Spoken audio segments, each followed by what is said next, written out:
Hey, it's Anna. Welcome back to my channel. And today I'm doing like a Goodreads guessing game. I feel like it'll be pretty fun and I really need to do it before 2024 ends because I know more books by these authors are going to come out and I want to try to do as many as I can discography wise for these 5 authors. Now, there will obviously be some exceptions. I think there are very few authors who have read their entire discography, if any, if I'm being honest. So you're gonna have to bear with me there. The 5 authors that we're doing are Jasmine Guillory, Victoria Aveyard, Alex Michaelides, Holly Jackson, and Jessa Hasting. So starting with Jasmine Guillory, I'm doing her full-length romances. I know she has novellas. I think I've pretty much read every single one of her full-length romances, except the one coming out next year, which I am going to come out with a pre-orders video of what I want in 2025. But for now, I have 8 books by her. I'm going to guess how they rate on Goodreads compared to my own rating of them. And my husband was kind enough to get the Goodreads ratings for me to help put them in order. So this is a complete shock to me. I am using my handy dandy laptop. So if you see me looking down, that is why. With Jasmine Guillory, I feel like she's most famous for The Wedding Date, which is a really fun book. I love the elevator meet cute that's in there. I feel like I just read a book where that meet cute was referenced. And The Wedding Date kicks off a 6-book interconnected standalone series where you follow a different couple each time, but there is a specific order to read them in to avoid spoilers of the previous books. There are also 2 other books that are on this list that I consider Jasmine Guillory full-length romances, which is By the Book, which is a Beauty and the Beast retelling where you follow I believe it's a publisher's assistant trying to get this child star to open up and write his biography. And so,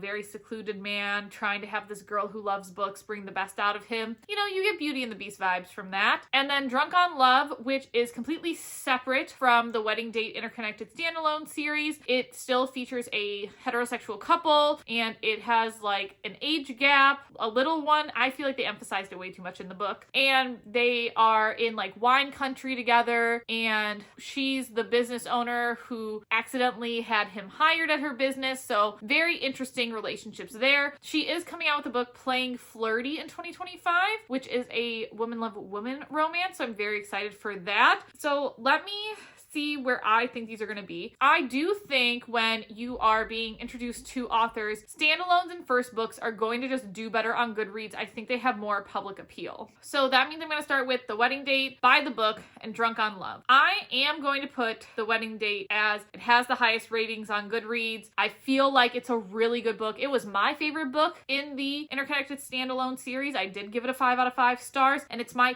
personal number 1.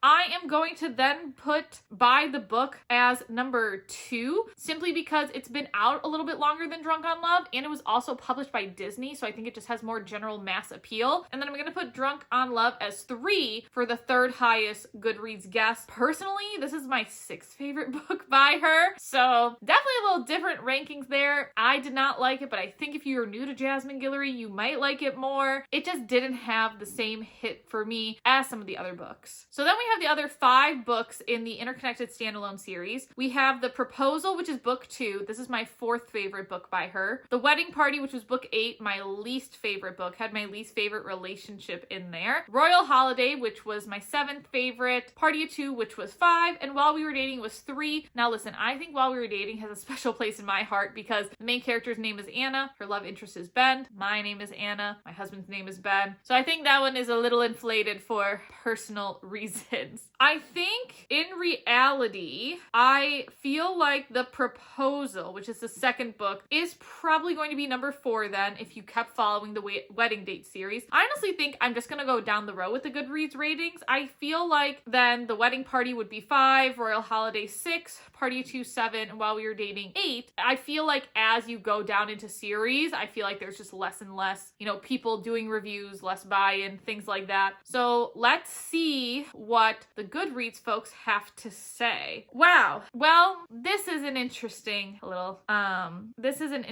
moment. I don't know if I'm going to do very good at this game. So it looks like the #1 rated Jasmine Guillory book was The Wedding Party, which was my least favorite.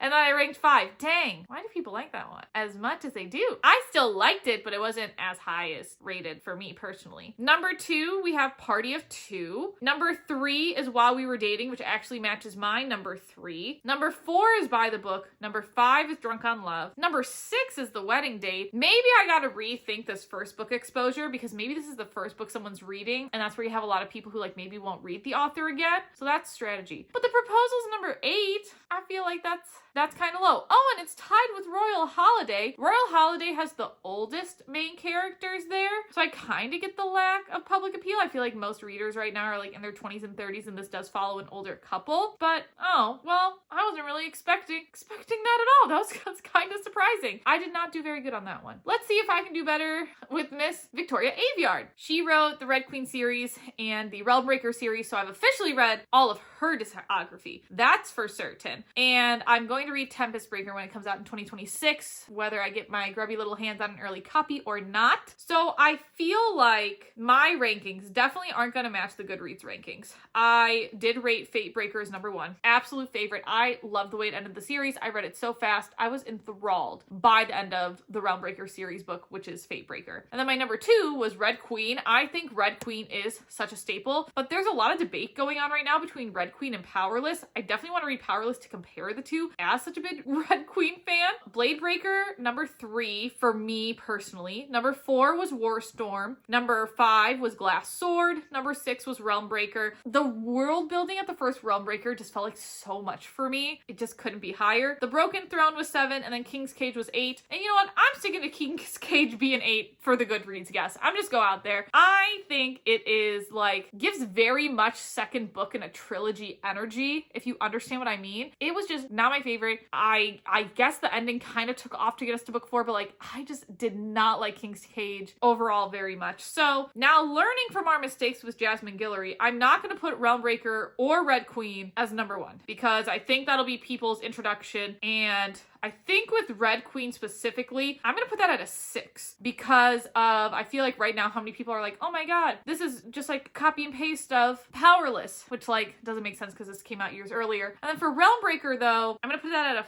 5 because even though I didn't like the world building as much, I think a lot of higher fantasy people will like it more. So we're going to put that there. The Broken Throne, I feel like you really like it if you are a big fan of the series. And so I think putting that right in the middle at 4 is a safe space. I think reviewing any short stories or novella is probably because you really like it. You wouldn't pick it up otherwise. So I think #1, what I'm going to put at #1, honestly, I feel like people like those series enders at the same time. So I'm actually going to look back at Jasmine Guillory. So, because While We Were Dating, which is the last book in the interconnected standalone for Jasmine Guillory, was #3. So I feel like I'm going to put the series enders higher. I love the Fate Breaker series, so we're just going to put that at 1. Warstorm, I'll put at 2. So I have 3 and 7 left to assign. And so you know what? I'm just going to match. Blade Breaker will be 3rd best reviewed on Goodreads, and then Glass Sword unfortunately will be 7. Do I realistically think it's going to be that low? No, but I don't know. It's so hard being so biased to these authors. So let's see what it actually is. Okay, we have some that were right. This video isn't completely a flop, which is good. So the highest rated book is Fate Breaker. What can I say? That is the highest rated book. I feel really, really proud of myself. And I'm really not surprised people loved it. And I'm really not surprised she's pushing herself into like adult fantasy after how successful, especially the last book was. Blade Breaker is also the 3rd highest rated, with a 3.96. So that one was right across the board, matched my ratings and the Goodreads ratings. Realmbreaker was 8. See, I guess that kind of matches the feel of it. I don't know. I still don't think it's the worst. I still think King's Cage is, but maybe I should have guessed 8 there, but I just definitely don't like King's Cage, so I think I just left it there. We had Broken Throne, which was 5. I had guessed Goodreads was going to say 4, so I'm not that far off. Warstorm was 6, which is, I guess people did not like that series ending as much, was a 3.81. King's Cage is 4. Don't know why it's that high. Glass Sword I also got right with the the Goodreads rankings. I guessed it was going to be 7, and it is a 7 with a 3.79. And then Red Queen matched my ranking actually with a 2. So that's really exciting to match my own ranking, but it doesn't match like the Goodreads ranking. So I feel like that shows, I guess, that I am more confident with my Victoria Aveyard rankings. And now we're moving on to completely different author, completely different genre. You had romance with Jasmine Guillory, you had young adult fantasy with Victoria Aveyard, and now you have like adult thrillers with Alex Michaelides. So he only has 3 books out, and he's released it, one in 2019, The Silent Patient, The Maidens in 2021, and The Fury in 2024. And I know The Silent Patient is extremely controversial on Book Talk in terms of people love it and people hate it. So even though it's my number 1 book of his, I don't feel like I can put it at number 1. But the only problem is I feel like most people really don't like The Maidens, so I just might have to match my own ratings for the Goodread ratings. I feel like that's such a gamble. But The Maidens was my least favorite. You are following a detective who is going on this case to try to figure out these murders that are happening at a school. In The Silent Patient, you're following it's not a psychologist, psychotherapist maybe, who's trying to have this woman who hasn't spoken in years finally crack to talk about her case. And The Fury is the one where you actually have the most perspectives that Alex has ever tackled. And it's trying to figure out who murdered who on this very specific island in the storm. So definitely thriller vibes, but I think I just have to go with that. I know The Silent Patient, I think, is being adapted into a movie, so I feel like that has the most mass appeal, but let's see. Okay, so I was right on The Silent Patient being number 1, which I don't think is that surprising because of how widespread and popular it is. The Maidens being 2, I think is a little bit interesting because I really didn't like it as much as The Fury, but The Fury was a very different writing style. The Maidens and The Silent Patient have a very similar writing style where The Fury kind of departs from that. So I can see, and maybe I should have thought of that, but if people really like The Silent Patient, they're gonna like The Maidens because it's in a similar writing style. So, but hey, I'll take 1 out of 3, even though that's technically failing. I will take it. And now we're going from like adult thrillers to YA thrillers with Miss Holly Jackson. And man, what can I say? I love A Good Girl's Guide to Murder. I think the TV show, wasn't as good as the book personally, but I do think it was kind of close. I have also read Five Survive and the Reappearance of Rachel Price. I will read whatever she puts out. Very, very excited. So I have As Good as Dead as number 1. And I think that in and of itself is a little bit risky because it's the ending book. And I loved the way the series ended. I just don't know if everybody else is there. I think following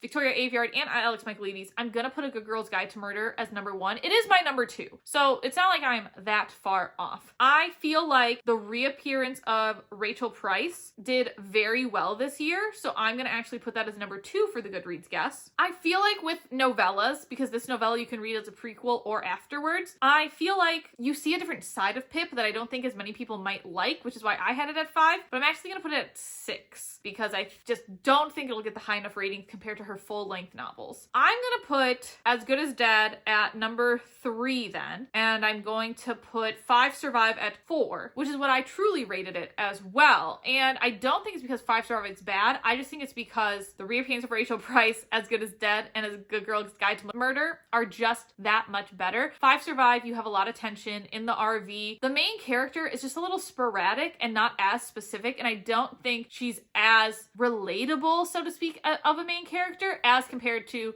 The Reappearance of Rachel Price, with Bella being a really relatable main character, and then obviously Pip in A Good Girl's Guide to Murder. So that means I'm going to put As Good Girl, Bad Blood in 5. I thought that had the weakest mystery. I thought it was the weakest of the 3 books in A Good Girl's Guide to Murder, and I think that kind of makes sense in terms of why people might not like it as much, but I could be shooting myself in the foot there. I'm going to put it at 4, and I'm going to change Five Survive to 5 because I feel like if you pushed through to book 3, which is As Good as Dead, you probably had to read book 2. So I'm thinking it'll be ranked a little bit higher. Okay, well, that's interesting.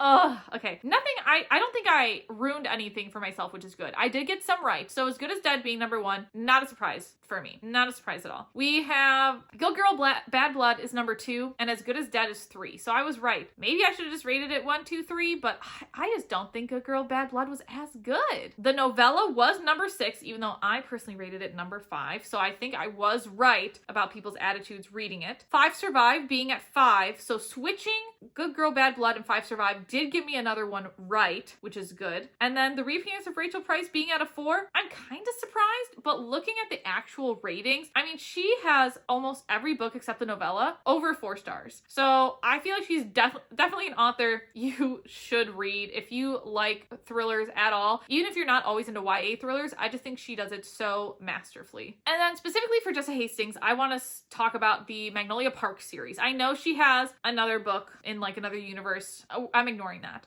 So we're only doing the Magnolia Parks books. And I feel like people are really hit or miss about the first Magnolia Parks books. And I know most people like Daisy's storylines better. So what I'm going to do is I'm going to put Daisy Hates actually at number 1. My favorite book is book 4 in the series, once you get to learn a little bit more about Daisy. Essentially think of this as like British Gossip Girl is how I would think of it. And you follow 2 different main girls, right? And you get to see both of their perspectives. Magnolia being biracial in London, very affluent. Daisy being a part of a gang family and just wanting nothing more than to get out of there. So I think putting Daisy at 1, I feel like more people like her story better, but I'm definitely going to put Magnolia Parks at 2. Now, what I am going to change is, even though I didn't like Into the Dark as much, I know a lot of people really loved the conclusion of Magnolia's story and how heartfelt and emotional it was. So I'm going to give that a 3, which is going to put Daisy Hates and the Great Undoing at 4, and then The Long Way Home, which is Magnolia's second book, at a 5. And the way you read these is you have Magnolia Parks number 1, Daisy Hates number 2, The Long Way Home goes back to Magnolia Parks, so number 3, or Magnolia's second book. Then you read Daisy's second book, or book number 4, Daisy Hates and the Great Undoing, and then you go back to Magnolia's book, book 5, which is Into the Dark. And then I believe 2 more books are going to come out, but both are from Daisy's perspective. So those are my rankings. I don't know how it's going to go.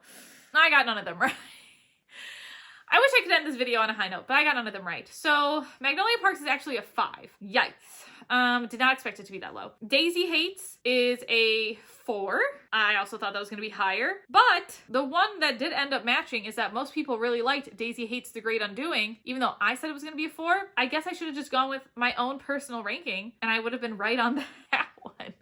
So I'm so excited to see what books are going to come out next year, but I thought this was a fun little thing to do. I feel like I have other authors that I could do this with, so if you are interested in another video like this, definitely let me know. I had fun making it, and I definitely am not the best guesser in the world, but I do have a good old time doing it. We have a readathon coming up next. We'll be talking about the pre-orders for 2025, all of the books I bought in December again, because I always get a lot of books in December being my birthday month. I feel like I have quite a bit of content coming up, and at some point in January, February, I'll also talk about the future of my channel, which I don't know how I'm gonna feel about that, but I'm kind of also a little excited to make that video. So I'll catch you in the next one, and don't forget to keep on reading.